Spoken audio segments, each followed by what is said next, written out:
वंदे मातरम। शिक्षक साथियों और शिक्षा जगत से जुड़े अन्य कर्मचारी साथियों, विशेषकर ऐसे साथी जो एसएनए से संबंधित है, उनके लिए महत्वपूर्ण जानकारी साझा कर रहा हूँ। जैसा कि आपको पता है, एसएनए द्वारा जो भी लिमिट जारी की गई है उसको आपको 31 मार्च तक खर्च करना है।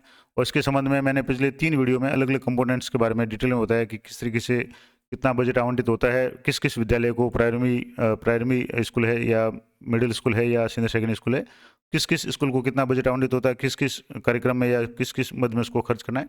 और इस तरीके से पहले आप एसएनए से जो भी आपका आईए लॉगिन है उसमें जाकर के आपको ये डिटेल्स डाउनलोड कर लेनी है कि किस कंपोनेंट में आपको कितना अलॉटमेंट हुआ है और 31/3 तक इसको खर्च करना है।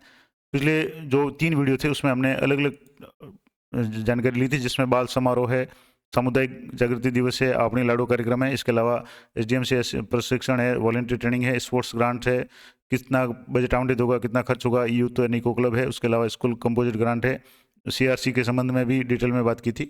अगर वो सारे वीडियो नहीं देखे तो वो वीडियो जरूर देखें। ये रानी लक्ष्मीबाई आत्मरक्षा प्रशिक्षण, वार्षिक उत्सव वगैरह, इनके संबंध में मैंने पिछले वीडियो में विस्तार से बताया। इसके अलावा मीना मंच, गार्गी मंच, किशोरी उत्सव वगैरह और सुरक्षित वातावरण निर्माण, ये सेफ्टी वाला, ये सारा डिटेल में मैंने पिछले 3 वीडियो में डिटेल में बताया हुआ है, निपुण मेला वगैरह। इसके अलावा पिछले वीडियो में टैब के बारे में चर्चा की थी कि टैब के लिए किस तरीके से बजट आवंटित होगा या कितना खर्च करना है। आज के वीडियो में कुछ जो टॉपिक रह गए उनके बारे में बात करेंगे। इसका जो पहला टॉपिक है एक भारत श्रेष्ठ भारत, इसके लिए आपको कितना बजट आवंटित होगा, तो इसका थोड़ा सा डिटेल में विवरण देख लें। तो बच्चों में भारत के विभिन्न राज्यों, राजस्थान के विशेष संदर्भ में और राजस्थान के लिए आसाम के संदर्भ में राष्ट्रीय और राष्ट्रीय सांस्कृतिक एकता उत्पन्न करने हेतु उनकी संस्कृति, भाषा आदि पे विभिन्न प्रकार की गतिविधियां आदि आयोजित करवाना, जिसमें जैसे राजस्थान का संदर्भ असम से है तो असम के लोकगीत, नृत्य वगैरह, संगीत, वादन, ड्राइंग, पेंटिंग, मूर्तिकला, पारंपरिक खेल या एकल अभिनय, ये सारी प्रतियोगिता वगैरह करवाना। और इसकी प्रविष्टि भी शाला दर्पण पे विद्यालय टैब में जाकर के एक भारत श्रेष्ठ भारत पे की जानी है। अब इसके लिए 100 रुपये है वो प्रति विद्यालय राशि का आवंटित किया जाएगा, जिसमें ये जो भी गतिविधि है उसके लिए स्टेशनरी है, चार्ट, कलर, पेन, पेंसिल वगैरह उनको लिए, और जो भी बच्चे हैं उनको पुरस्कार के लिए पेन, पेंसिल, इस तरीके से आपको खर्च करना है। इसका जो कंपोनेंट होगा वो होगा प्रोजेक्ट इनोवेशन एलिमेंट्री के लिए, और माध्यमिक शिक्षा के लिए होगा project innovative activities secondary and senior secondary. इसके अलावा मैंने जो एक भारत के अलावा दूसरा जो ऊपर जो कल के वीडियो में या पिछले वीडियो में मैंने बताया था टैप का, उसमें भी आपके जो कंपोनेंट है वो उसमें भी यही होगा, प्रोजेक्ट इनोवेशन एलिमेंट्री के लिए और project innovative activities senior secondary के लिए। तो ये एक भारत श्रेष्ठ भारत हो गया। अगला है ट्रांसपोर्ट वाउचर। ट्रांसपोर्ट वाउचर के बारे में बात करेंगे। तो इसके लिए कक्षा 1 से 8 तक जो भी बालक बालिकाएं, दोनों के लिए, जबकि कक्षा 9 से 10 तक केवल बालिकाओं को, जिनको साइकिल की सुविधा का लाभ नहीं लिया हो उनके लिए है। यानी कक्षा 9-10वीं की बालिकाओं को वैसे भी साइकिल दी जाती है, लेकिन अगर कोई बालिका को साइकिल नहीं मिलती है तो उसको ट्रांसपोर्ट वाउचर का फायदा मिलेगा। और इसके लिए सत्र 2023-24 में 11वीं-12वीं की बालिकाओं के लिए लाभ का प्रावधान नहीं किया गया। तो ये आपको ध्यान रखना थोड़ा सा बिल बनाते समय या जो भी इसकी एंट्री करें। और इसका जो क्राइटेरिया है कि कक्षा 1 से 5 तक के लिए 1 किलोमीटर की परिधि में अगर कोई विद्यालय, प्राथमिक विद्यालय नहीं है और विद्यालय की दूरी अगर 1 किलोमीटर से ज़्यादा है तो 10 रुपये प्रति कार्य दिवस देय होगा।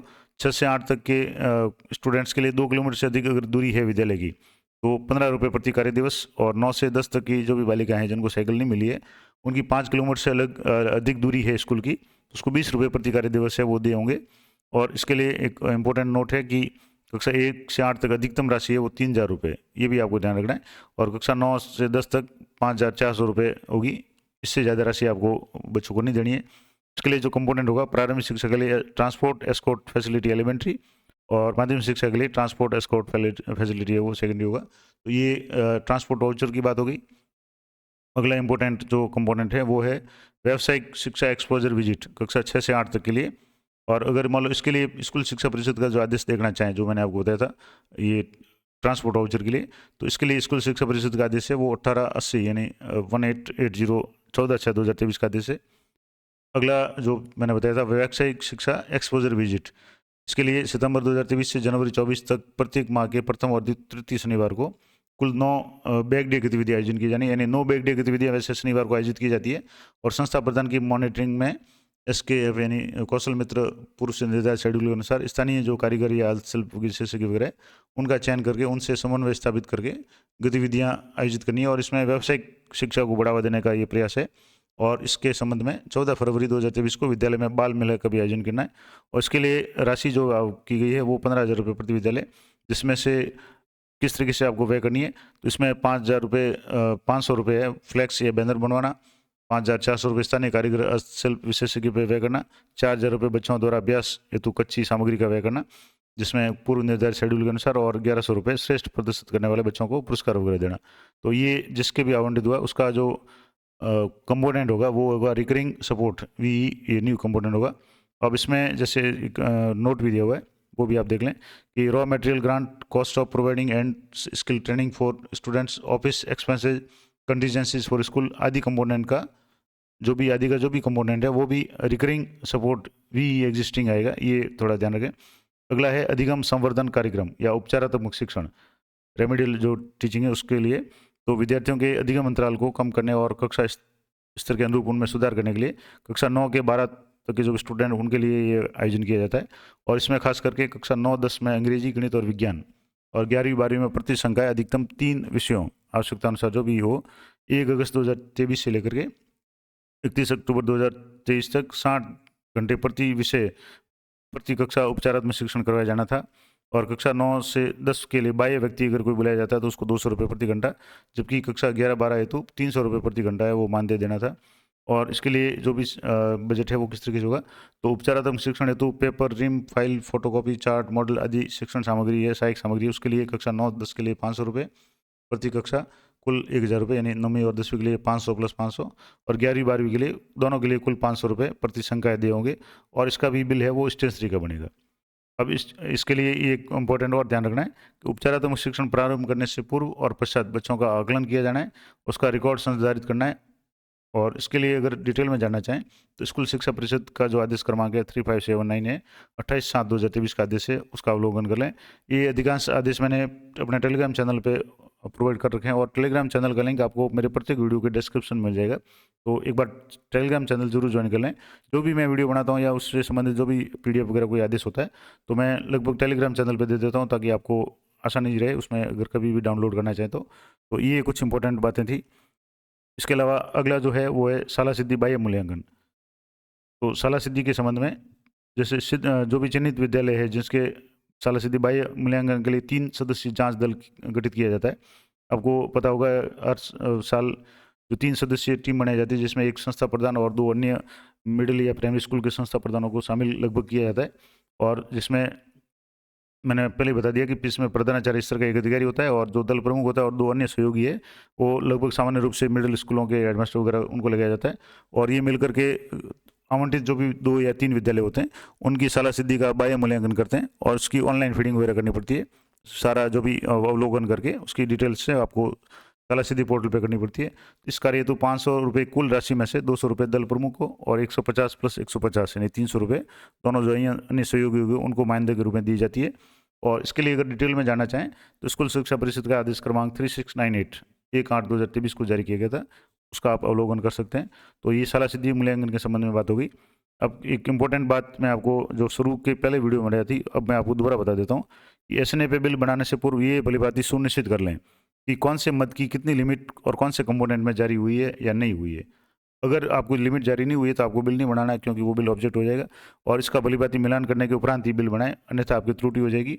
और इसके लिए आपको क्या करना है, SNA आपका जो भी ये लॉगिन है उसमें जाकर के रिपोर्ट्स में जाना है, और उसमें एजेंसी रिपोर्ट्स में जाकर के आइए वेंडर रिपोर्ट्स में fund allocation and expenditure report, इस पर क्लिक करना है और तारीख भर करके आपको PDF प्राप्त करनी है। और PDF ज्ञानता से अध्ययन करने के बाद ही आप बिल बनाएं।